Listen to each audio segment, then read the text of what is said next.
Muy buenas tardes, bienvenidas, bienvenidos a toda la audiencia a este programa de esta sección, el aula, dentro del programa Los Criterios del Poder Judicial de la Federación, con la revista Tiempo de Derechos y bajo los auspicios de la Fundación Aguirre, Azuela, Chávez, Jáuregui, Pro Derechos Humanos, Asociación Civil. Es verdaderamente hoy un honor para nosotros contar con la presencia de uno de los socios fundadores, que es precisamente don César Jáuregui Robles, que nos acompaña el día de hoy muy amablemente para hablar de un tema que también tiene que ver con el derecho administrativo, por supuesto, y con toda la gran expectativa que se ha creado en los retos que tiene el Poder Judicial de la Federación. Para hablar de nuestro invitado del día de hoy, que de veras estamos de plácemes, pues su currículum es muy extenso, nos llevaría toda la sesión nada más darle lectura, pero fundamentalmente es un gran humanista, es abogado y maestro del Instituto Tecnológico y de Estudios Superiores de Monterrey, es diputado, ha sido diputado, senador, consejero de la Judicatura Federal, secretario general de Gobierno en el estado de Chihuahua, también catedrático en diversas instituciones, principalmente de México y de España. Ha sido presidente de Parlamentarios Latinoamericanos contra la Corrupción, GOPAC por sus siglas en inglés, delegado para México de Unión Democrática del Pacífico, preside la Liga Mundial por la Libertad y la Democracia y ha sido conferencista en múltiples instituciones públicas y privadas a lo largo de nuestro país. Es un gran experto en todos los temas que atañen al derecho y también, pues desde luego, en todos los temas parlamentarios y de la administración pública.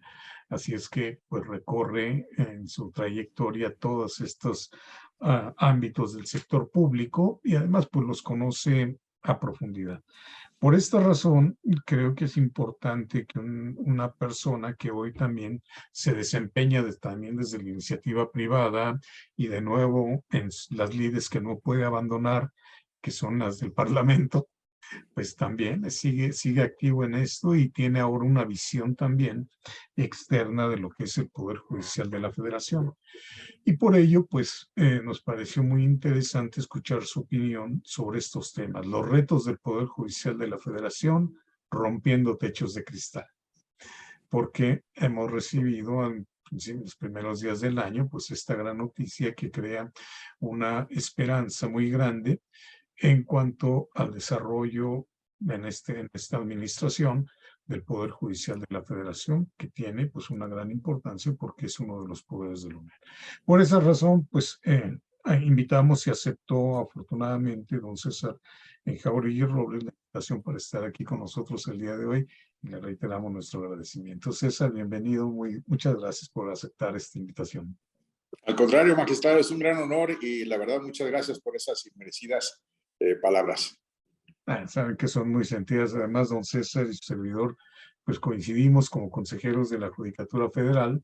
Tuvimos múltiples debates, muchos debates, y por ello estoy consciente de su conocimiento sobre esta materia.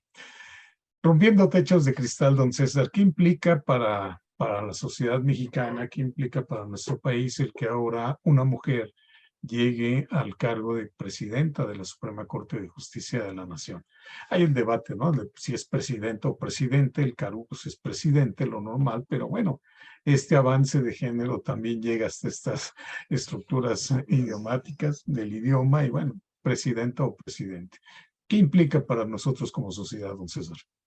Bueno, es verdaderamente relevante que un poder de la trascendencia, como es el Poder Judicial Federal, cuente como cabeza de formación en la Suprema Corte de Justicia a una ministra tan destacada como lo es Norma Piña, y que desde luego habrá que tomar también en cuenta que el día de ayer se celebró el Día de la Mujer en México, como Día Internacional de la Mujer en México, y en ese sentido pues es importante destacar rompiendo techos de cristal, que no es otra cosa que acabar con las normas no escritas que de alguna manera impiden o inhiben el acceso hacia cargos de mayor relevancia del género femenino. En este sentido, cada vez es mayor la propensión a ir rompiendo estas barreras inexistentes o invisibles, pero que están ahí todavía en el ánimo y en la mente de muchas personas o empresas o instituciones que lamentablemente no se atreven a dar el paso a reconocer estas capacidades y potestades que la mujer mexicana ha dejado muy en alto.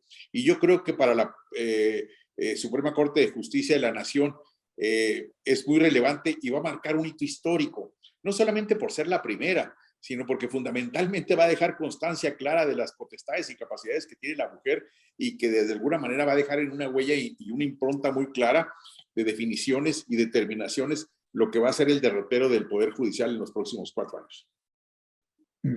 Tienes toda la razón.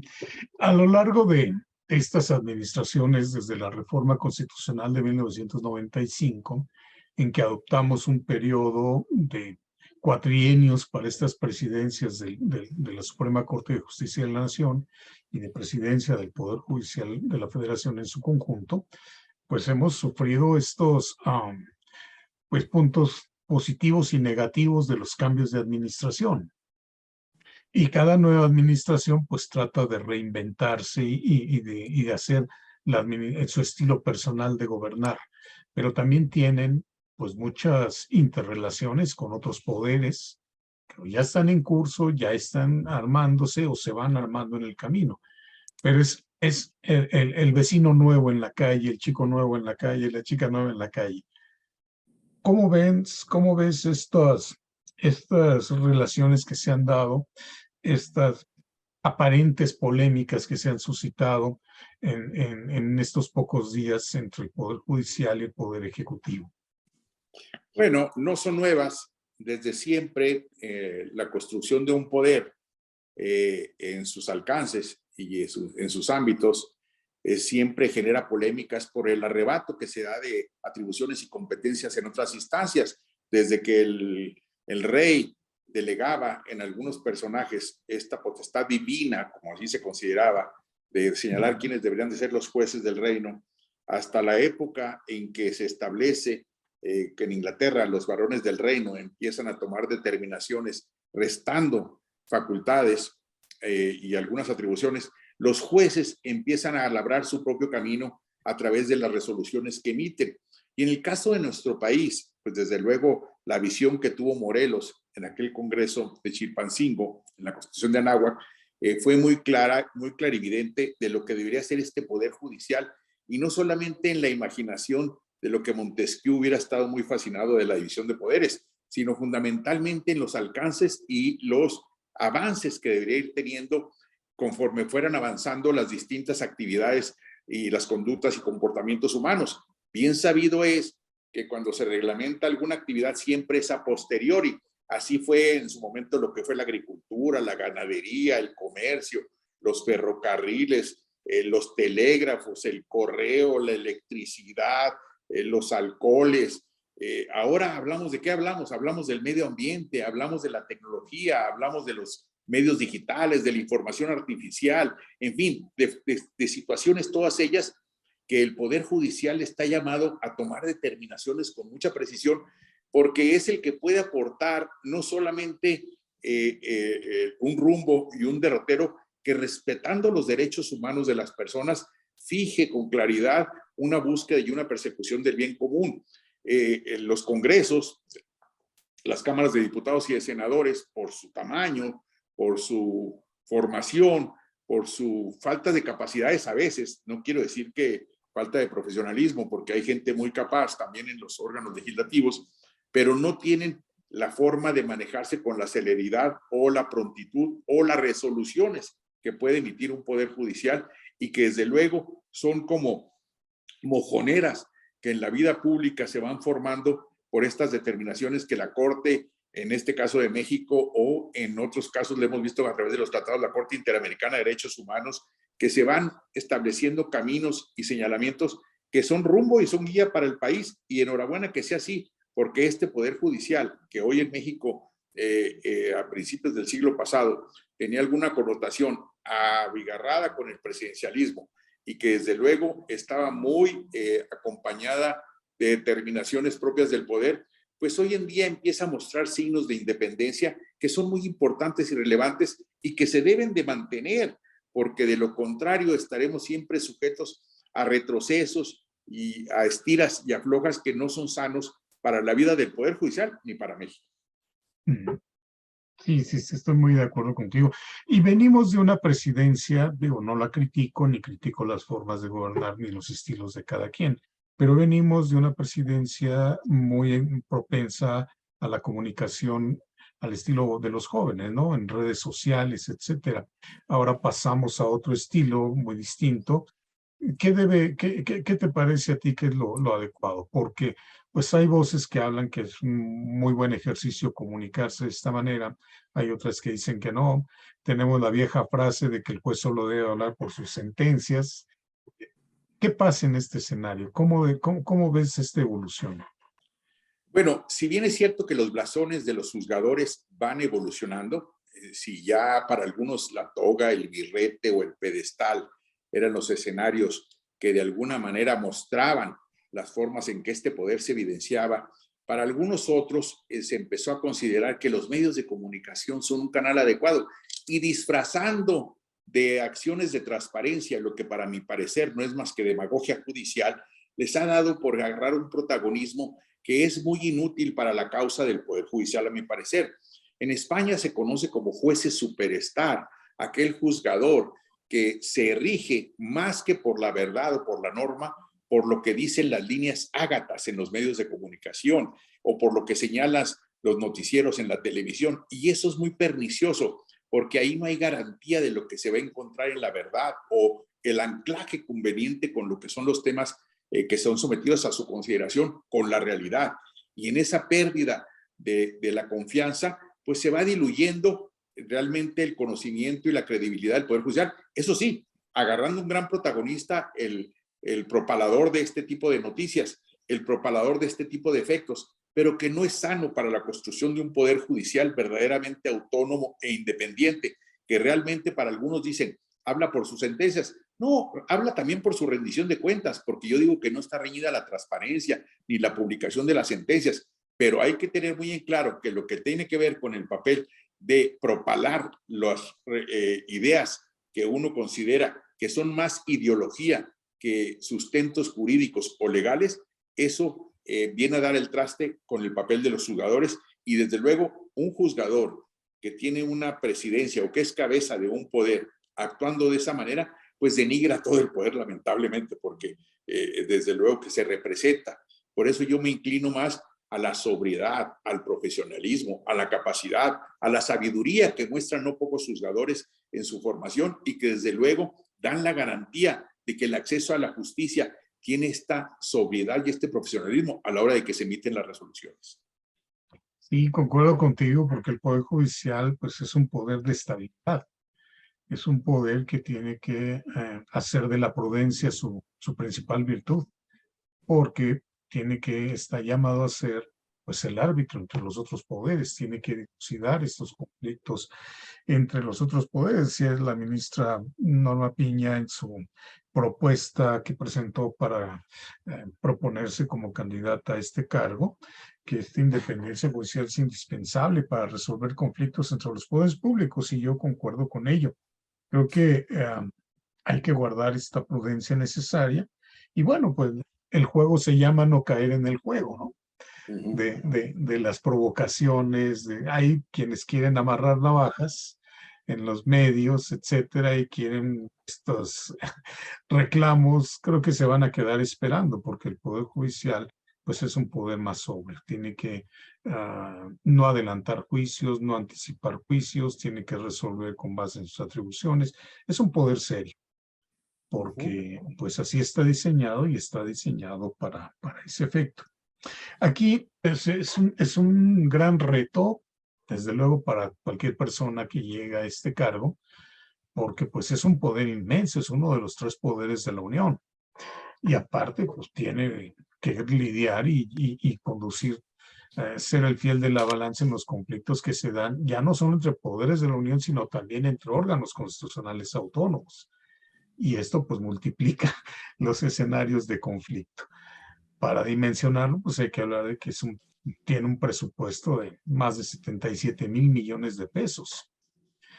Y es un gran problema, una curva de aprendizaje fuerte el pasar de ser ministro nada más a resolver los casos concretos sometidos a conocimiento, adoptar el rol de administrador. ¿Cómo es? Sí, definitivamente. Y ahí hay un reto muy importante, sobre todo que tocaste el tema presupuestal. Y sabemos muy bien que uno de los recortes mayúsculos que se hicieron para este ejercicio anual por parte de la Cámara de los Diputados, pues toca fundamentalmente al Consejo de la Judicatura, en este caso a la magistratura y los juzgadores federales. Y hay un reto porque el crecimiento exponencial que se vive, sobre todo con algunas áreas donde se tiene la necesidad de actuar que antes no se tenía, por ejemplo, el tema laboral, el tema de las telecomunicaciones y los temas que se van generando, pues muestran claramente que cada vez se requieren más recursos y estos siempre serán insuficientes. Lo importante aquí es garantizar que la justicia y su acceso por parte de los gobernados siempre esté con esta posibilidad de que la puerta abierta exista. Para muchos consideran que estamos viviendo un escenario de que ante la falta de recursos va a haber recortes muy severos en todas las áreas, pero el tema de la justicia no se puede dejar de lado, es un tema prioritario. Proteger y servir a la sociedad son los mandatos fundamentales desde la Carta Magna en cualquier región y en cualquier país.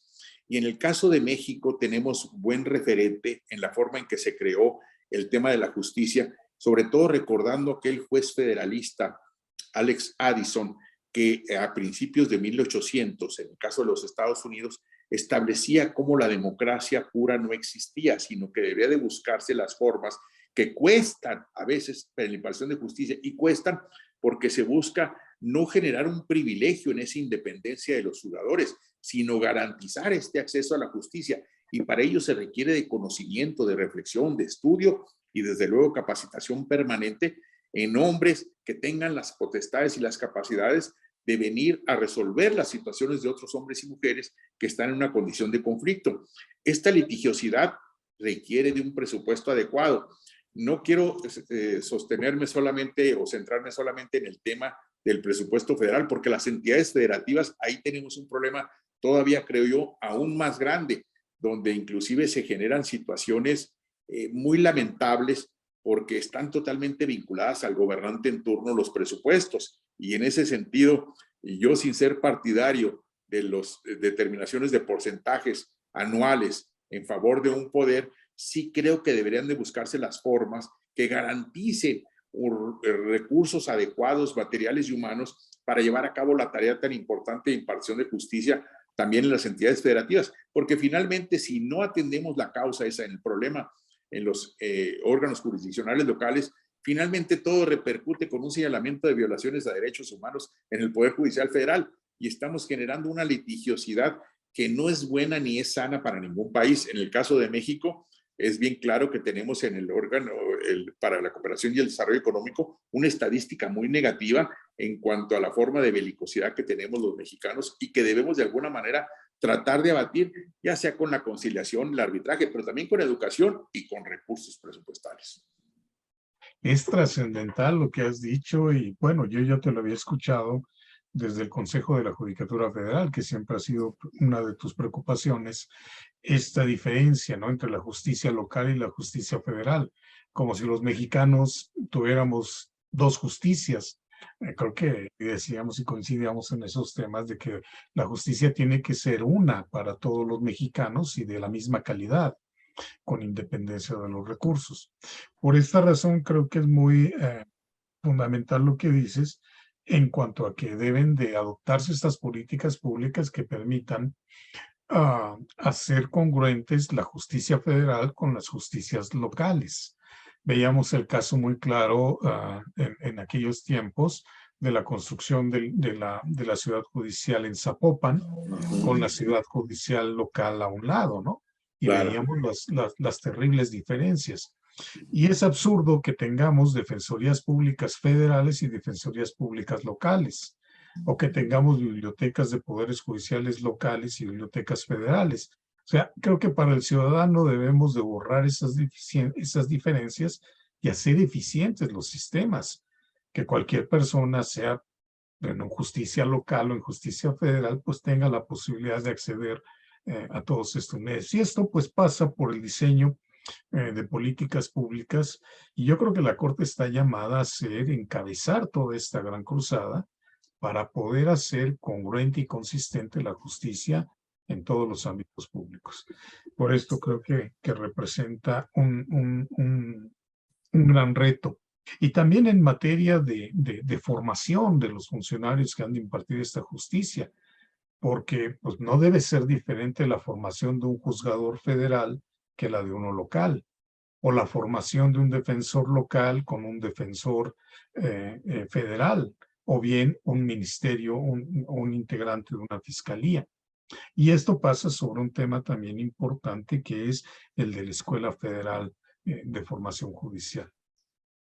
¿Cómo ves aquí? ¿Crees que la escuela deba tener autonomía?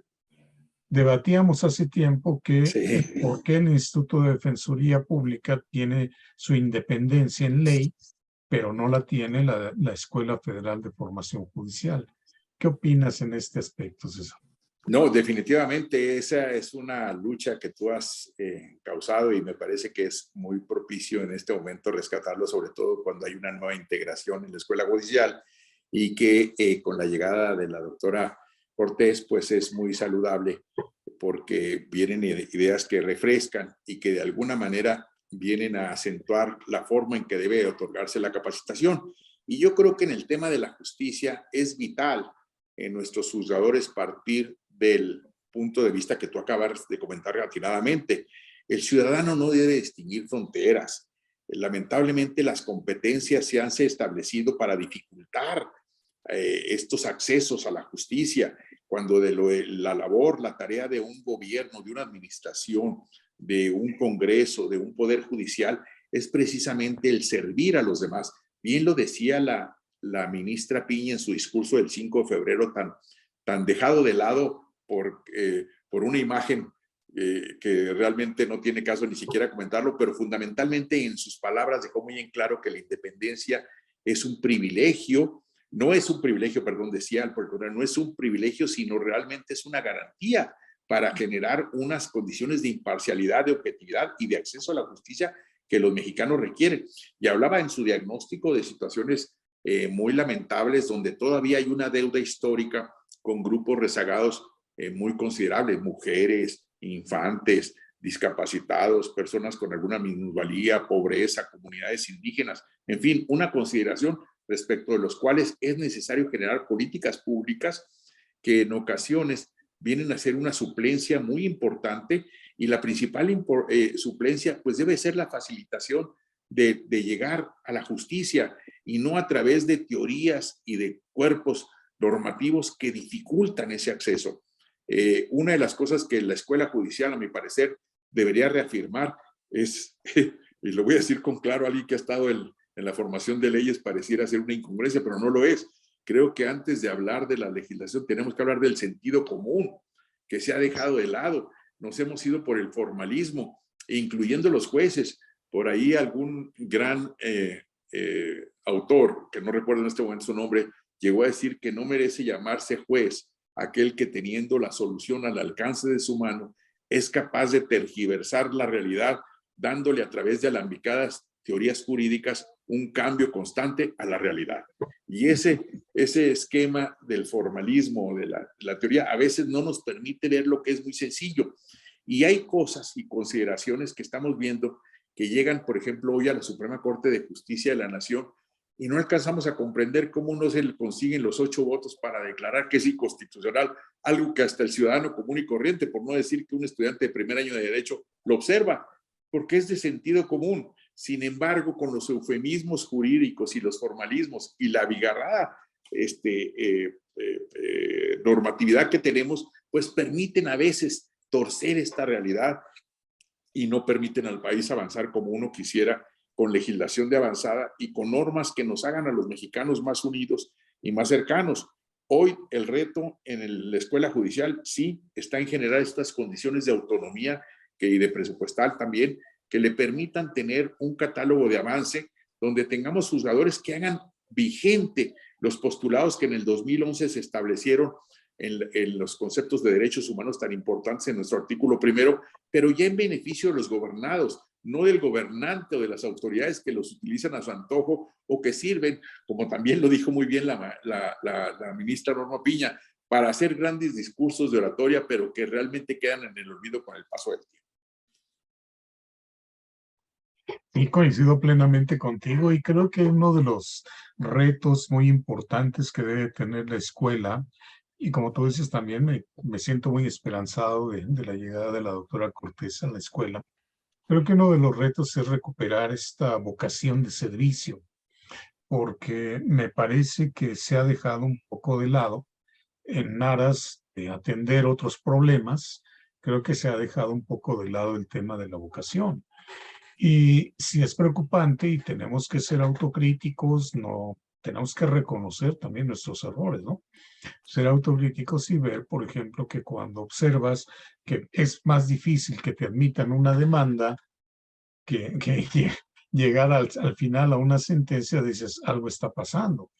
O que un conflicto competencial se lleve 3, 4, 5 meses y nadie quiera conocer de un asunto, dices, algo está pasando.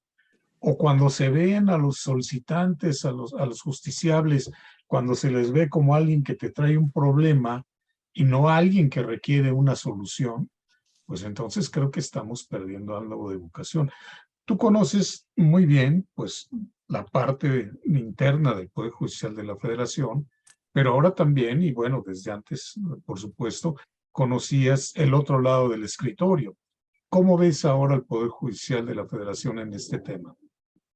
Bueno, yo veo que el crecimiento acelerado que tiene el Poder Judicial, hoy tiene a estas alturas casi 2,000 juzgadores en su nómina y tantos órganos jurisdiccionales y desde luego los presupuestos mayúsculos. Y este crecimiento tan acelerado a veces se puede perder el control si no se tiene una planeación adecuada que realmente genere que los mejores hombres y mujeres que con vocación y enfocados a su misión y a su destino puedan llevar a cabo esta tarea tan importante como es la impartición de la justicia. No todos tienen esta determinación. Debe verse esta vocación realmente como un servicio, como bien tú lo señalas, y a veces es desgastante, es ingrata. Las horas de trabajo y de estudio son muy pesadas para ustedes, los juzgadores. Yo he visto que no solamente en tu caso, sino he visto los casos de algunos otros compañeros donde no existen los fines de semana, donde las horas extras no existen, pero el estudio tiene que ser hasta las altas horas de la noche. Y son consideraciones porque los plazos y los términos son en este sentido muy demandantes. En ese caso, la tarea pues es muy gratificante cuando ves que la justicia arriba a las personas, a los gobernados, pero es también muy frustrante cuando uno observa que se presentan situaciones, y lo veo desde la óptica del litigio, donde llega un justiciable y finalmente no agotó el recurso correspondiente en la instancia inferior y la definitividad, pues al no haberse tenido exhaustivamente contemplada, pues se le devuelve, pero ya cuando se le devuelve ya se agotaron los plazos, cuando el reto debería ser que ya se le da el acceso a la justicia o se le devuelve para que se la atienda, no para que se le niegue. Y en ese sentido hay veces, en no pocas ocasiones, que se le niega el acceso a la justicia porque no se conocen las barreras de competencia en no pocas ocasiones, en los términos tan confusos que existen en las legislaciones que se traspapelan, traslapan unas frente a otras. Y yo creo que es importante que los plazos se consideren a cabalidad. Ya hay términos y hay situaciones de prioridad. A mí me llama la atención cómo el día de ayer se presentó en el Senado de la República una iniciativa que me parece de la mayor trascendencia, porque habla de acotar los plazos para la tramitación de lo que son las situaciones de constitucionalidad, las acciones de inconstitucionalidad y las controversias constitucionales. Se dijo en la presentación de esta iniciativa que no es posible que haya situaciones como tan graves para el país como el acuerdo de militarización que tardaron 2 años y medio en tratarse, las cuestiones de energía eléctrica, otro tanto, las cuestiones de consultas, las cuestiones de remuneraciones, las cuestiones de las audiencias públicas, cerca de 4 años, y otro tipo de situaciones que obligan y ameritaban a que hubiera un pronunciamiento para generar ese camino y ese rumbo por parte del máximo tribunal del país. Y es importante esto porque si no se pierde el carácter de tribunal constitucional, porque justicia que se retarda, pues es justicia que se niega, y la sociedad está inmersa en una incertidumbre que no le genera confianza, y eso es un círculo vicioso que nos afecta a todos por igual, no solamente a los gobernados, también al propio Poder Judicial le afecta el no tener los plazos establecidos. Aquí se pedía que se estableciera una situación no mayor de 90 días para que la Corte se pronuncie, sobre todo teniendo en cuenta que hay otros países como España, Chile, que son 30 días, Perú 30 días, que son plazos más que razonables, y no dejar que por la relevancia del tema, porque no hay que olvidar que además el régimen actual ha establecido una consideración o una pauta de comportamiento legislativo que es muy negativo y va a ser muy pernicioso cuando en la historia los juzgue, que es, al no tener una mayoría calificada, no buscar la reforma constitucional, o buscarla pero perderla, e inmediatamente establecer el plan B, que significa meter legislación que requiere cambios a las leyes con una mayoría simple. Y esto se ha venido dando en la apuesta que le buscan a determinar que la acción de inconstitucionalidad pues no se genere en la mayoría calificada de 8 ministros que se requieren para declararla como tal. En ese sentido, sin meterme a juzgar la forma en que determinan los juzgadores, a mí me parece que es importante que no se dejen correr los plazos tan largos que se tienen hoy en día, sino que se busque acotarlos, y por eso veo hasta sano que los 90 días que se están propiciando pues se cumplan, porque de nada sirve, como aconteció en diciembre pasado, que el presidente de la Cámara de los Diputados, el legislador Santiago Krill, acuda demandando a los ministros la atención prioritaria, como está establecida en la ley, que debe de resentir una acción de inconstitucionalidad o una controversia, o incluso un juicio de amparo, cuando se trata de situaciones que afectan al interés general y que ameritan que se resuelvan con prioridad. Y eso habla de un tribunal que está atento, que está vivo, que está alerta y que puede realmente dar respuesta ágil, en el sentido que se quiera. Ahí sí que yo no prejuzgo, porque los juzgadores tienen la libertad de criterio para determinar el sentido de su voto y de sus determinaciones, pero sí que se pronuncie, porque en este retraso que se vive en nuestro país en los temas trascendentes, pues es claro que va en perjuicio de la ciudadanía que busca soluciones y caminos claros de actuación en sus políticas públicas.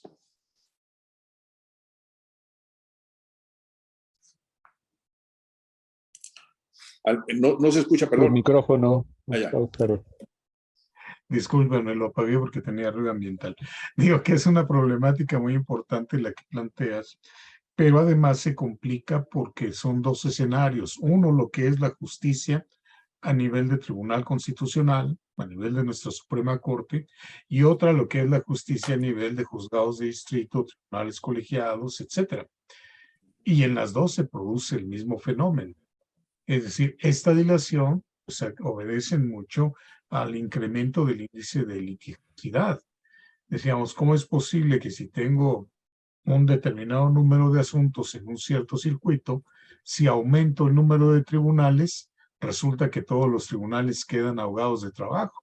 Decíamos, ¿por qué es este fenómeno? Por este índice de litigiosidad, pues que quiere que todo se resuelva a nivel federal.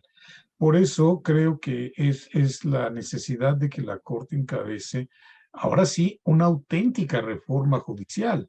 No parches al sistema, no a reformas innecesarias, no cambios de estética, sino cambios reales de fondo que nos permitan atender esta problemática, que permitan que la Corte se quite todos los asuntos que es innecesario su conocimiento y que se concentre en los temas pues actuales y muy, muy importantes, ¿no?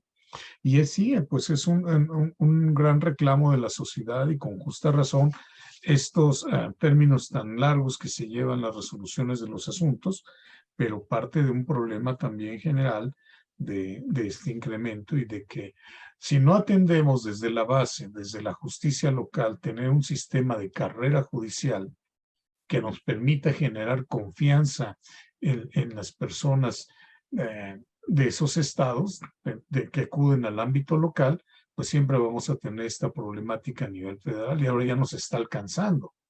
entonces sí se presenta un gran problema en este tema, ¿no? Pero bueno, otro de los retos que se tienen que atender también, pues es la resolución con transparencia, honorabilidad, etcétera. Y aquí también viene una postura muy interesante en el planteamiento del trabajo que presentó la ministra, decir, por ejemplo, que ya no se van a hacer los señalamientos de infracciones o de funcionarios responsables, sino hasta que ya se haya demostrado que son plenamente responsables, es decir, no publicitar casos de responsabilidad violando el proceso debido o bien anticipando juicios sobre los funcionarios. Y este es un elemento muy importante porque atiende a la confianza. Reiteradamente hemos escuchado señalamientos por muchas autoridades de decir incluso de corrupción en los jueces, etcétera. Y no es privativo de este gobierno, lo hemos visto a lo largo de cada administración del Ejecutivo.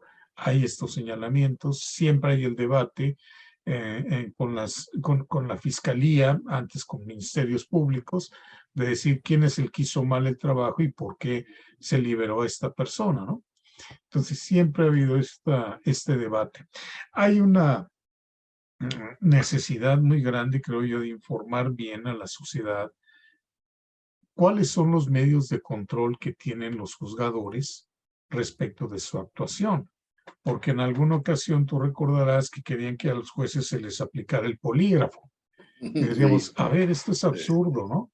Tenemos muchos más medios de control y muchos más medios para garantizar a la sociedad que tienen pues jueces que se comportan dentro de los cauces legales. Pero este problema también, pues parte de estos señalamientos que hacen y creo que tendrán respuesta pues a través también de la necesidad de respetar el derecho de audiencia de estos funcionarios. Porque, y lo hemos dicho muchas veces, ¿no? Los juzgadores federales parecemos funcionarios de segundo o de tercera porque ni garantía de audiencia tenemos. Solo tenemos derecho a una instancia al Consejo de la Judicatura y si acaso, si la sanción es de carácter grave, pues al recurso de revisión ante la Corte y se acabó. En cambio, pues otros órdenes tienen muchos medios de defensa. ¿Cómo es el servicio actualmente en el Poder Judicial de la Federación? Como postulante, ¿te tienes satisfecho? ¿No te tienes satisfecho? ¿Qué le cambiarías? bueno, y yo veo en estos momentos que esta evolución es positiva y sobre todo con lo que tú acabas de señalar, la política de la ministra de no venir a hacer un escarnio público cuando no hay un enjuiciamiento totalmente agotado. Eso es muy positivo. Sí creo que en las medidas de control sí se debe de avanzar cada vez con mayor visibilidad en esa transparencia de las resoluciones, de la revisión que se hace de las mismas, de los alcances y las fronteras y los linderos que cada uno tiene para ver que precisamente los actos de corrupción no se vayan a generar. Porque bien decía Woodrow Wilson hace muchos años que la tuberculosis y las cucarachas tienen la misma solución, a la luz del sol y al aire del viento. Entonces, con esta visibilidad y esa transparencia con la que se conocen hoy las resoluciones de los juzgadores, es muy importante porque se ve las calidades y se ve realmente si hay un apego a la búsqueda de la verdad o si lo que se busca es precisamente torcer la realidad a través de criterios eufemísticos que solamente van enfocados a dar al traste con la imparcialidad y la objetividad. Entonces, en ese sentido, yo veo positivo. También veo muy positivo el acercamiento que la ministra ha hablado hoy para ese acercamiento con la judicatura, porque es bien sabido que en el Consejo, pues un poquito por la pandemia, pero otro pues, también por las inercias, ya las situaciones de pleno, de análisis de los asuntos se estaban dejando de lado y desde luego cuando no hay este tipo de determinaciones, pues no se toman las decisiones colegiadas que es tan importante en el Consejo. Y en ese sentido tenemos que hablar que esta estructura requiere también de una ampliación, ya no solamente la reposición del consejero que está faltando por parte del Senado de la República, sino yo me atrevería a decir que el tamaño de la tarea y las cargas de trabajo que se tienen son tan mayúsculas hoy en día que no basta con las comisiones existentes en estos momentos, ni tampoco con el trabajo que llevan a cabo con mucho esfuerzo los consejeros actualmente, sino que se debería buscar ampliar estas posibilidades, porque para más de 2,000 juzgadores, como se tienen hoy en día, hablar de temas de carrera judicial, de disciplina, de creación de nuevos órganos, de nuevas actividades, de establecimiento de situaciones, de la administración misma del Poder Judicial con el tamaño que se tiene hoy, requiere de un análisis mucho más serio, mucho más profundo, que no se puede quedar en unos cuantos manos. Y yo creo que todo eso hablaría muy bien del Poder Judicial, porque de lo contrario, pues seguiríamos hablando de que el Consejo pudiera ser un elefante, ya no como se conocía antes blanco, sino un elefantito que ni da ni quita, que realmente a veces para algunos era un estorbo. Y en ese sentido debemos de buscar la forma en que sea lo más eficiente posible. El servicio que se da en el gobierno de los jueces debe ser de tal calidad que no tenga la menor duda de que la impartición de la justicia pueda fluir con transparencia y con claridad hacia los gobernados, dejando de lado todo lo que es la parte secundaria, que es la administración de este gobierno, que no se debería de notar, porque dicen que, como decía Benjamín Disraeli, el mejor gobierno es aquel que no se nota, y en este caso el gobierno de los jueces, a través del Consejo, no debería ser tan impositivo en algunas consideraciones, y sí de alguna manera más regulatorio en otras, en lo que tiene que ver con la estandarización de las conductas y los comportamientos que son conocidos por todos y a los que todos aspiramos que tenga esas claridades los juzgadores. Personas que tienen un conocimiento y que por lo tanto también cuentan con unas virtudes que nos permiten confiar en ellos, generando credibilidad en las resoluciones que ellos adoptan. Sí, muchas gracias, es muy interesante. Y en este esquema de presiones cíclicas que padece el Poder Judicial de la Federación, y lo llamo así cíclicas porque tienen hasta su regularidad. Por ejemplo, a fin de año siempre están las presiones presupuestales. Cuando hay cambio de administración, hay estas presiones también. Y una de ellas, por ejemplo, como cambia la administración, se vuelve a reiterar de decir vamos a separar al Consejo de la Judicatura de la Suprema Corte y que ya no presida al Consejo, ya no lo preside el presidente o presidenta de la Suprema Corte. Y es una tendencia pues, que la han presentado en muchas ocasiones. Tú tienes la experiencia parlamentaria, la experiencia como consejero, la experiencia como postulante. ¿Qué te parece esta propuesta?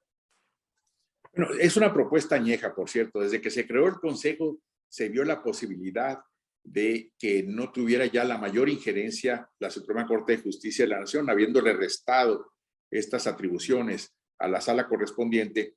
Se pensó que ya el Consejo iba a tener la posibilidad de tener una adecuada y una mayor autónoma actuación sin la presencia tan acentuada de la Corte. Pero sin embargo, en el caso lo hemos visto, hay presidentes que tienen un estilo y una forma de llevar a cabo sus acciones que son unilaterales, lamentablemente, que no vienen a generar una condición entre pares, sino que fundamentalmente buscan lealtades y acuerdos, sobre todo con personas que provienen de la carrera judicial. Esto no es nuevo. Cada vez que hay una renovación de consejeros en el Senado de la República, se repite esta escenografía como una crítica de lo que debe ser la evasión de lo que puede ser un poder endogámico y que debe de evitarse a toda costa. Sin embargo, yo creo que también depende mucho de las personas. No basta con que se diga vamos a establecer un nuevo código de ética para que ahora sí las cosas funcionen. No, los principios ahí están establecidos, la excelencia, la imparcialidad, la objetividad, la integridad, la independencia y desde luego las características que el juzgador debe de tener, pues debe de aplicarse también al Consejo de la Judicatura, debería ser el primero en llevar a cabo estos y por eso yo no creo en estar renovando códigos éticos ni normatividades que ya existen, simplemente llevarlos a la práctica. Y yo veo ahorita que este debate, por lo menos en el caso del Consejo de la Judicatura, no está tan actualizado porque se observa que con la llegada de la ministra Piña, pues hay una situación nuevamente de retomar con bríos y con nuevas actitudes en lo que es el trabajo del Consejo de la Judicatura, por lo que no veo yo que este debate se vaya a reeditar. Tuvo mucha fuerza en la administración anterior precisamente por la ausencia de acuerdos, por la ausencia de trabajo en el Pleno, por la ausencia de determinaciones en las comisiones y donde todas las directrices provenían a veces no de los consejeros, sino de órganos técnicos provenientes de la presidencia del propio Consejo de la Judicatura. Y es en ese sentido que hoy vemos conductas que dan mucho mayor trabajo colegiado y en ese sentido pues no creo que esté el debate en torno a esta determinación. Corresponderá desde luego a los órganos legislativos, fundamentalmente al Senado de la República, si se llega a considerar, pero coincido contigo plenamente en que la reforma judicial tiene que partir de los quienes están en la trinchera, conociendo sus puntos de vista, sabiendo sus alcances, sus limitaciones, los excesos que se pudieran tener también señalarlos, pero corresponderá finalmente a ese trabajo de correspondencia que es tan importante que se retome en los órganos del Estado mexicano. Sí, tienes toda la razón. Y fíjate que esto que apuntas, creo que se cumple plenamente en el caso concreto. Al menos sé, porque bueno, me he enterado de esto, la ministra, antes de entrar al Poder Judicial de la Federación, pues estaba por ahí en el Instituto de Investigaciones Jurídicas y allá escribió precisamente sobre el Consejo de lo que era en España el Consejo de la Magistratura y la propuesta para México de un Consejo de la Judicatura.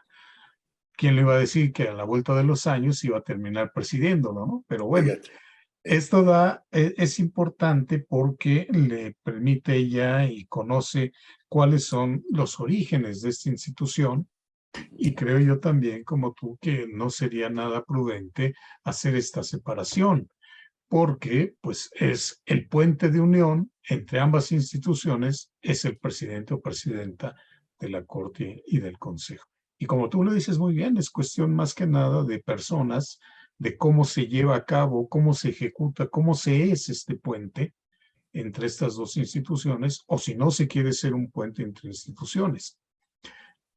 Estas ideas de cambio pues deberían también de observar qué ha pasado en otros lugares, como en España, por ejemplo, cómo han sido las relaciones cuando se separa el Tribunal Supremo del Consejo de la Magistratura, los problemas que se dan, los problemas que surgen con los sindicatos de jueces y magistrados, Sí, etcétera.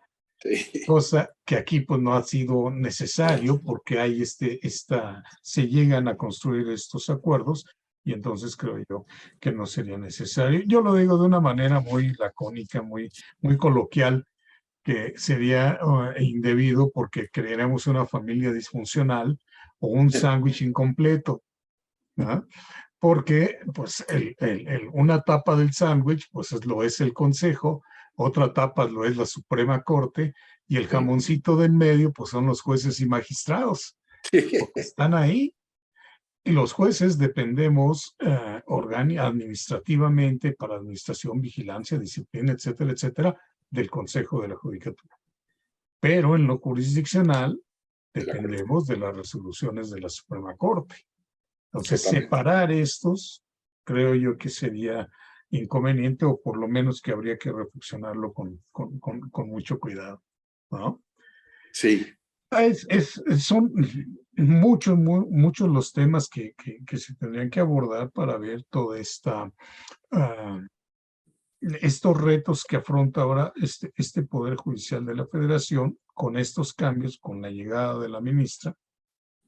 Y también creo que tiene que atenderse esta parte de continuar promoviendo el borrar estas diferencias, ¿no? El de seguir permitiendo que las mujeres puedan acceder a todos estos cargos en equidad de condiciones, pero respetando estas circunstancias que conocemos muy bien y que las respetamos y tratamos de corregirlas, de estas diferencias que existen, porque el Poder Judicial de la Federación creo que ya en su mayoría está integrado por mujeres que pues, tienen doble, triple labor, y luego en el Poder Judicial de la Federación, que es muy especial y muy demandante.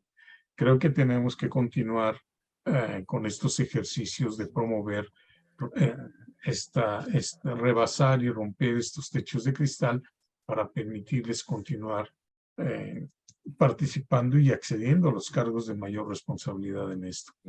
Y creo que ahí pues nos beneficiaría a todos en la justicia porque tienen mucha sensibilidad para juzgar todo tipo de estos asuntos. Por eso creo yo que es muy importante seguir continuando o continuar con esta línea. Pues hay, no sé si quieras, en las preguntas del público, un asistente nos pregunta qué opinión merece la meritocracia. Es decir, ahora que toca los formalismos, se han venido cerrando las puertas a personas con verdadera vocación que acuden cada día a un juzgado sin un sueldo, solo para ser tomados en cuenta, cosa que muchas veces no acontece debido a la escasez de cursos o exámenes de oposición, incluso la dificultad para ingresar a los mismos. Esta es una opinión, nos piden una opinión y es una observación interesante. ¿Tú qué opinas, César? Sí, cómo no, creo que es muy relevante, sobre todo porque habla de las deficiencias que se tienen aún todavía en la capacitación y que pueden corregirse a través de un trabajo adecuado dentro de la escuela judicial. Creo que esa corrección, inclusive ahorita que mencionabas tú en el caso de los casos de España, del Consejo de la Magistratura de España, allá la veeduría, como se conoce a la visitaduría, llegó a determinar eso, que no se estaba tomando en cuenta la meritocracia con el ascendente que debería de tener en aquel país. Desde luego, teniendo en cuenta que la paridad de género, ellos están hablando de hace más de 20 años, ¿eh? O sea, para nosotros es novedad, pero ellos lo vieron hace 20 años en el caso de la veeduría. Y se decía que la paridad de género era un papel muy importante, pero que esta cuestión de la meritocracia no debería verse como un acto de que riñe con esta paridad. Y aunque a nadie nos gusta el cuotismo de venir a establecer condiciones, sí es relevante y creo que algo importante que se tuvo, aunque al principio sonara muy inconveniente, los concursos para juzgadoras, nada más exclusivamente, creo que fue importante, porque bien lo señalaste tú hace un momento, la sensibilidad que tienen las mujeres en este tipo de actuaciones y en todos los ámbitos de la impartición de la justicia es verdaderamente relevante.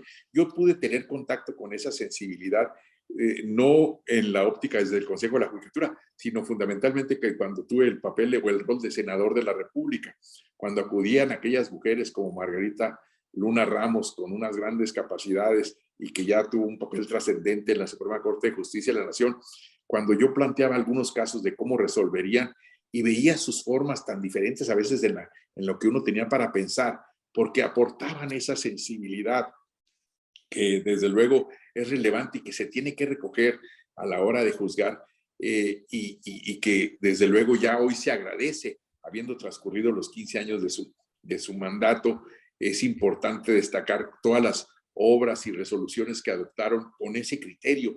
Y yo creo que vendrán muchas mujeres juzgadoras a aportar ese elemento de sensibilidad y desde luego sin que riña con la meritocracia, abriendo los espacios correspondientes para la participación, porque el Poder Judicial seguirá reclamando y demandando este rol que tienen tan importante las juzgadoras y las personas que deciden involucrarse en el papel de impartición de justicia, que es uno de los espacios naturales para ellas, donde la fuerza física no es tan relevante como la fuerza intelectual que ellas aportan. Y yo creo que ahí, en ese sentido, el Consejo de la Judicatura está llamado a través de la Escuela Judicial a generar un rol cada vez más relevante y del cual, al paso de los años, seguramente nos vamos a sentir muy orgullosos de este Poder Judicial. Sí, efectivamente, y ahorita que mencionas a la ministra Luna Ramos, pues ella empezó como meritoria precisamente en el Poder Judicial de la Federación. Recordarás que en el Consejo de la Judicatura en alguna ocasión se empezó a prohibir la participación de meritorios en los juzgados, Sí. pero por la circunstancia de que se decía que se aprovechaban de un trabajo que no se remuneraba a la persona. Y sí, había casos de meritorios que se llevaban años tratando de poder acceder a un cargo en el Poder Judicial de la Federación. Y por esa razón, en aquellas épocas el Consejo empezó a prohibir esta participación de los meritorios. Creo que es también un parte del problema que tiene que afrontar la escuela, porque con tantos cursos que se hacían cada año y cada año y cada año, íbamos teniendo pues muchas personas que ya tenían su acreditación correspondiente para los cargos, pero la movilidad no es tan grande. Ujú. Decíamos, para lograr obtener un lugar de secretario, una vacante de oficial, pues a veces cuando tenemos la vacante ya hay 3 o 4 personas interesadas. O a veces ni se ha dado la vacante y ya se enteró medio mundo y nos están pidiendo una oportunidad. Entonces sí hay que retomar este papel de la participación de estas personas, pero también creo que deben de abrirse espacios en la escuela para que puedan ir canalizando y formando todos estos cuadros que se requieren para esos cargos. Es muy grande, muy, muy grande las peticiones, la cantidad de peticiones que hay y muy pocos los lugares disponibles. Entonces hay que encontrar una solución también para que los titulares puedan tener, porque ese es otro elemento que tiene que examinar esta nueva administración, salvo tu mejor opinión, de Sí. esta facultad que discuten mucho los titulares de poder designar a su personal. Ahora, pues es un problema que se entiende que la administración anterior, pues trató de zanjar esta problemática diciendo, pues vamos a hacer que los nombramientos sean eh, totalmente correctos y basados en la experiencia de la persona y no en una recomendación o en un problema de nepotismo. Vamos a tratar de hacer que se cumplan así los nombramientos. Pero del otro lado, también está la posición de los juzgadores que dicen, bueno, es que yo voy formando a una persona, Ujú. la voy enseñando en el curso de los años, la voy preparando para que pueda ser y tenga esta condición, por ejemplo, de secretario, que se basa en el secreto, se basa en la confianza. Sí. Entonces, tenemos que encontrar la manera de hacer congruentes estos dos sistemas, darle la oportunidad a las personas que quieren acercarse al Poder Judicial de la Federación y a los que tenemos ya crearles áreas de oportunidad. ¿Cómo ves esto tú? Sí, en el caso de la carrera judicial hay señalamientos encontrados. Pues por un lado se elogia el que se haya combatido a veces el nepotismo a través de estas listas que se elaboran ahora en base a los méritos y las calificaciones, dejando de lado ya el rol del juzgador a la hora de señalar o escoger a estas personas ya solamente vinculados a una lista y no pudiendo caprichosamente generar otro tipo de nombramientos. Y esto pareciera en un principio muy positivo cuando se combate la corrupción o los vínculos o las ligas familiares que supuestamente se tenían. Pero no hay que dejar de lado lo que tú bien acabas de señalar, que en la formación del impartidor de justicia, el magistrado, el juez, tiene un papel muy relevante con sus secretarios, donde los va llevando de la mano, donde los va generando condiciones de crecimiento personal que es tan relevante y tan importante, porque no hay nada más trascendente que ir viendo cómo va uno generando un legado en personas de bien, que traen la misma vocación y que tienen el mismo deseo de servir al país desde la impartición de justicia, primero como oficiales, como meritorios, como actuarios, como notificadores, como secretarios, en fin, toda esa formación y ese crecimiento tiene que ir de la mano. Y es en ese sentido que ante una actitud negativa, como era el nepotismo, pues se combate con otro tipo de situaciones, pero que dan al traste con esta formación.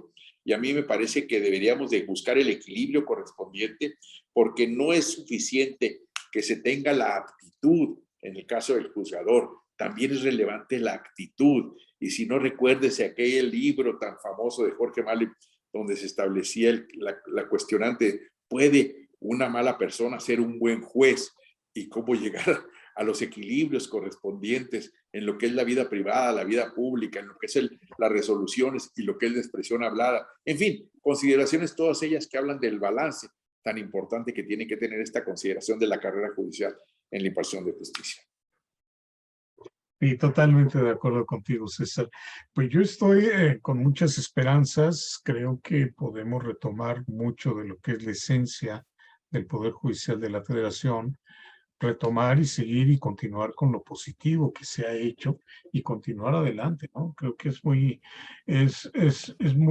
grande la tarea que se tiene enfrente o que tiene enfrente ahora la ministra, pero creo que tiene pues lo fundamental para salir adelante, que es el conocimiento del Poder Judicial. Conocerlo pues ya te da un gran avance, te permite ya tener pues ganado una gran parte, porque tu curva de aprendizaje de lo que es la administración pues va a ser menor. Entonces creo que hay esperanzas en ello. Muchas fundadas esperanzas, porque los retos son mayúsculos. No solamente tienes frente a sí a unos poderes, en este caso el Ejecutivo Federal, que constantemente hace señalamientos a la judicatura cuando algo le resulta inconveniente, cuando pide confianza en sus juzgadores para hacia las políticas públicas que de ahí se generan, sin tomar en cuenta si son buenas o malas, simplemente son las mías y se acatan como tal. Y hay veces sin cambiarle ni una coma como se pide. Y en ese sentido, ese es un reto mayúsculo, por eso yo hablaría mucho del valor y de la trascendencia de las posturas que desde la máxima actuación que puede tener un juzgador, como es ser presidente de la Suprema Corte de Justicia, hoy tienen un carácter de ejemplaridad que debe trascender hacia el resto de la judicatura. Ni qué decir de otro de los grandes retos que se tienen, como es la existencia de una legislación demasiado prolija.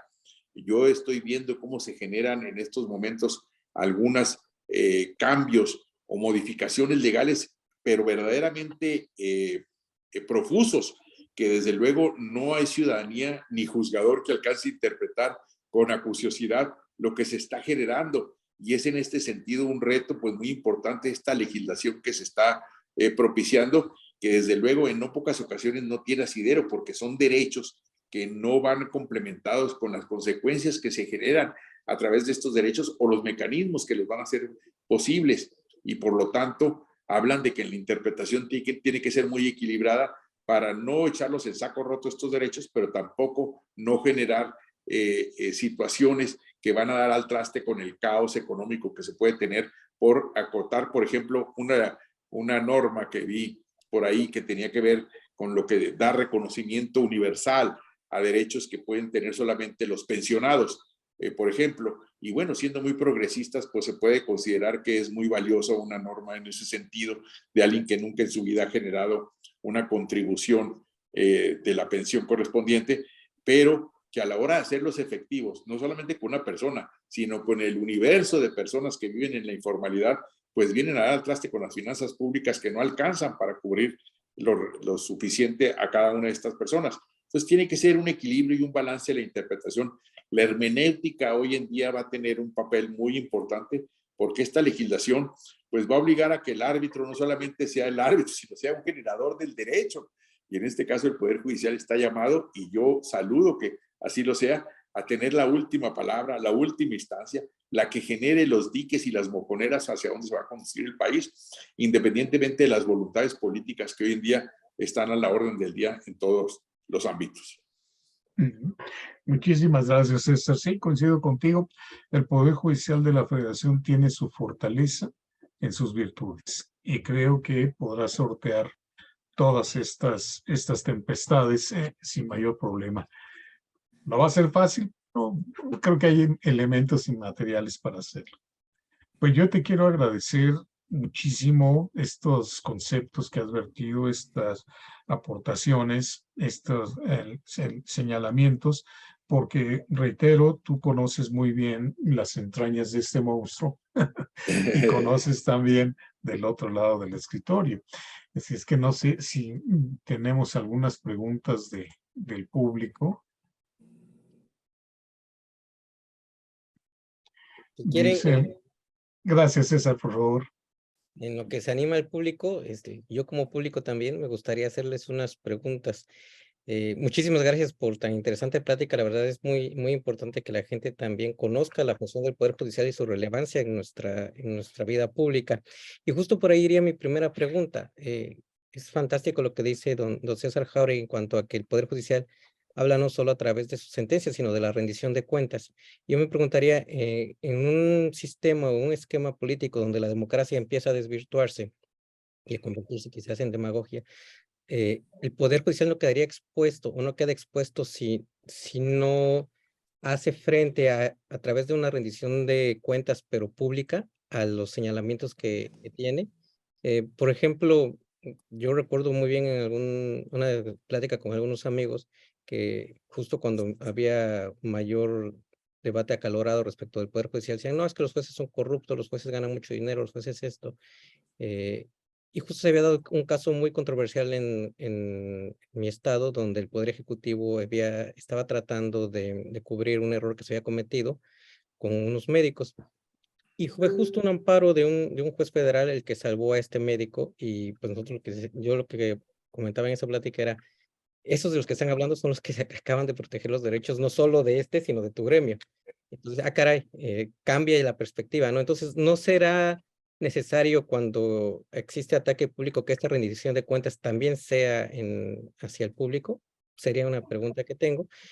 La otra que tenía hablaban al final sobre la curva de aprendizaje en la administración de justicia. Eh, Algo que también me ha llamado mucho la atención respecto del Consejo de la Judicatura es que se reinventa cada 4 años. Existe una carrera judicial extraordinaria que justamente permite la formación de jueces. Como bien dicen, tenemos grandes juristas que, como ustedes, incluso han empezado desde muy abajo en el escalafón judicial y van creciendo y se van empapando de su funcionamiento y lo conocen muy bien y eso les permite llegar a ser brillantes juzgadores. ¿No sería deseable que eso mismo se pudiera aplicar en el ramo administrativo? Que para poder llegar a ser secretario ejecutivo hubiera que pasar un proceso de dirección de general, dirección de área, secretario, para que las mismas personas se fueran formando y pudiera eso reducir la curva de aprendizaje y hacer más eficiente la administración del órgano. Y por último, en cuanto a la independencia, justamente cuando existe un riesgo de confrontación con los otros dos poderes, ¿cuál sería la mejor forma de garantizar la independencia del Poder Judicial? Siempre, o no, bueno, una de las principales formas de presionar a un poder autónomo e independiente es siempre el presupuesto. ¿Ustedes considerarían viable o necesario en nuestro país que se asignara un porcentaje fijo del presupuesto anual al Poder Judicial? ¿Eso le aumentaría su independencia o habría algún mecanismo diferente que pudiera asegurar esto? Muchísimas gracias a ambos. Muchas gracias, César. No sé, mi estimado César, si quisieras contestar alguna de estas preguntas que Sí, nos cómo ha no, formulado muy amablemente. cómo no, sabiendo que tú tendrás respuesta puntual a cada una de ellas, me atrevo a sugerir que en el caso del Poder Judicial, no puede haber un solo poder que sea muy poderoso y que de alguna manera haya de alguna manera una debilidad institucional en las otras instancias o llámese en la sociedad misma. Para que un poder judicial sea exitoso, no basta con que haya muy buenas resoluciones, sino que éstas verdaderamente tengan un anclaje en la realidad de la sociedad y que la sociedad encuentre en ellas una credibilidad. Y desde luego esta credibilidad genera confianza y la confianza genera respeto. Por lo tanto, si nosotros analizamos cómo el Poder Judicial puede ir acrecentando estas circunstancias, es cuando vemos una estandarización de las políticas judiciales y que estas son percibidas por la sociedad como benignas. Desde luego, todo el mundo critica el amparo cuando vemos a un pillo que ha recibido, ha resentido una suspensión o que se ha visto favorecido con alguna resolución que de alguna manera delimita los alcances de la autoridad judicial. En este sentido, pues solamente hasta que uno no tiene necesidad del amparo, lo valora. Esa es una realidad que vivimos y que lo vamos a tener presente por siempre. Por eso la rendición de cuentas es importante, pero no solamente los juzgadores, que los juzgadores no manifiestan o no entran a un debate como no debe serlo el árbitro, sino que debe haber dentro de la sociedad los estímulos para que cada vez haya más conocedores de la tarea que llevan a cabo los impartidores de justicia y que a través de estas voces de los representantes populares que lo hacen y lo dicen, que los critican cuando tienen algunos elementos de señalamiento, pero que también son elogiosos hacia el Poder Judicial cuando encuentran elementos o sentido de empatía con las políticas judiciales que ahí se llevan a cabo. Llevar esto a la práctica en el caso de la administración a través de una continuidad, de una carrera, pues siempre sí es muy positivo y siempre es una situación que uno quisiera que se llevara, como en el caso de otros países, en el caso de Inglaterra, el Civil Service, o el caso de Francia, la nueva gerencia pública, o en el caso de lo que aquí en México ha sido una ambición constante, el servicio de carrera. Pero donde la meritocracia es la que tiene sentido. Sin embargo, cada 6 años, al inaugurarse un nuevo gobierno, pues es claro que se dan políticas públicas que tuercen totalmente, inclusive las normas, para acabar con cualquier resabio o resquicio que venga de la administración anterior. Hay unas anécdotas muy chuscas de cómo cada gobernante a cada 6 años establece sus 3 sobres para el gobernante que viene, y en esos 3 sobres el primero de ellos dice: cuando tengas una crisis, échale la culpa al gobierno anterior. Tú, cuando no tienes o sigue la crisis, ¿qué vas a hacer? Pues cambia toda la administración anterior, y ya la tercera, genera una reforma, ¿sí? Hace un cambio legal. ¿Por qué? Porque la gente quiere este tipo de situaciones y nos han acostumbrado, o nos hemos acostumbrado a ese tipo de esquemas, y vemos con total naturalidad o normalidad cuando se dan los cambios de gente muy positiva que salió de la administración. Es triste ver cómo en la administración pública hoy hay una incompetencia en muchas áreas que ha propiciado litigios en todos los ámbitos, en las cuestiones de competencia, en las cuestiones de desarrollo urbano y territorial, en las cuestiones de telecomunicaciones. Si vemos lo que sucede, o lo que es más visible, que nos degradaron en la categoría 1 de la aviación civil, por ejemplo, pero lo podemos ver el día de hoy si analizamos que salieron 15 elementos de COFEPRIS, pero no se dice por qué salieron, porque no han hecho la tarea tan bien. En fin, hay situaciones que quisiéramos que se cambiaran, pero es la condición humana, y eso lo veo pues como algo que lamentablemente está inmerso en toda nuestra idiosincrasia latinoamericana. Por lo que hace al porcentaje de presupuestos, yo lo dije hace un momento, que siempre hay la forma de buscar la autonomía o la independencia a través de fijar un presupuesto.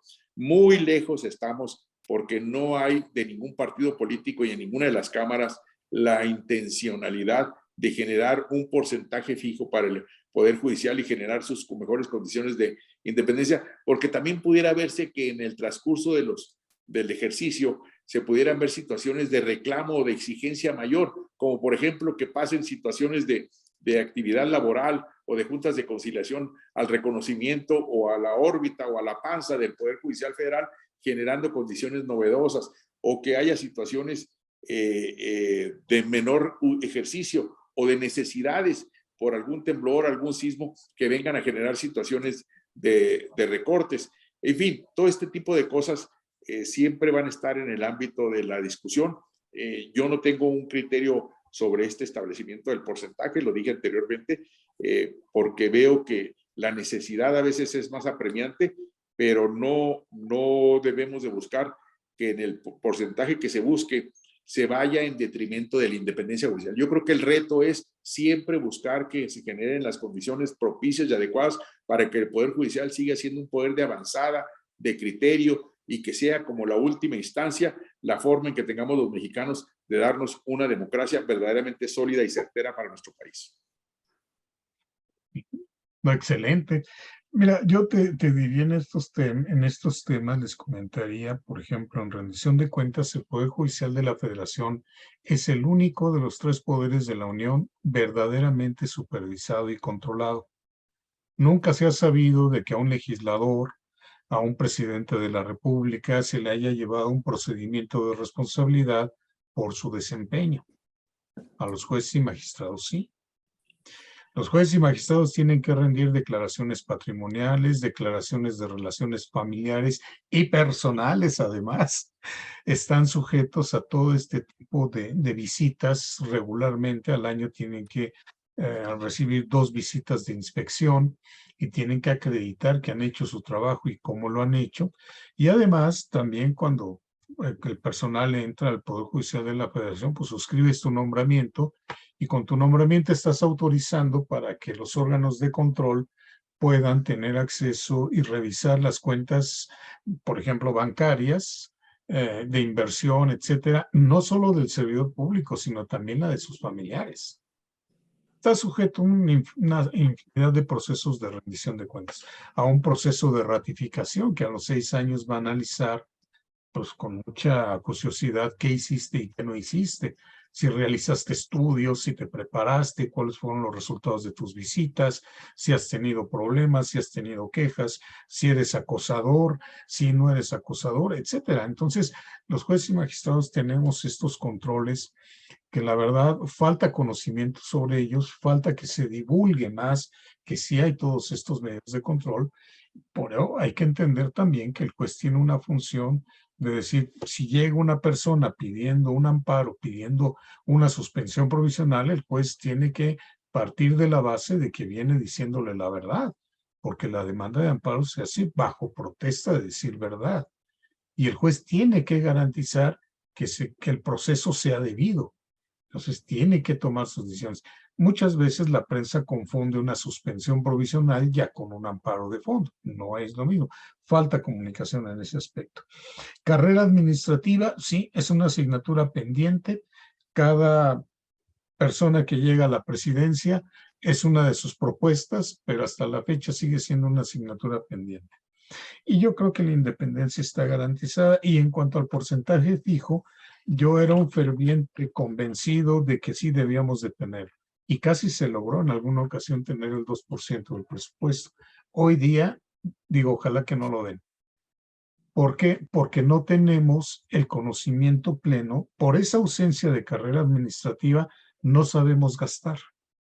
Y entonces va a suceder que los recursos que se entreguen, que se tomen del bolsillo de los contribuyentes, se vaya a fideicomisos, se vaya a comprar cosas inútiles, cosas inservibles, cosas que no se requieren, con el afán de decir, pues no lo voy a devolver, yo tengo mi presupuesto fijo y esto ya es mío. No, son recursos de los contribuyentes que deben de gastarse, pues con todos los requisitos que impone el 134 constitucional y darse cuenta de su ejercicio. Por esa razón, mientras no tengamos esta carrera administrativa profesional y seamos profesionales en la administración, yo creo que no sería conveniente que nos dieran tanto dinero. Perdón, César, no te escuchamos. No, al contrario, muchísimas gracias a ambos por la amabilidad de sus respuestas. Sí. Pues hay algunas preguntas del público. Una persona dice que si, ¿qué representa o implica para usted el hecho de que la ministra en la conmemoración del 5 de febrero no se haya levantado para aplaudir al presidente de la República al entrar al Teatro de la República? Otra dice que el nombramiento de consejeros por parte de los poderes ejecutivo y legislativo para intervenir en la administración viola o no la autonomía e independencia de este porque no interviene en estos temas concernientes a estos poderes. Pregunta que nos formula Elvira Altagracia Jiménez y que le agradecemos mucho.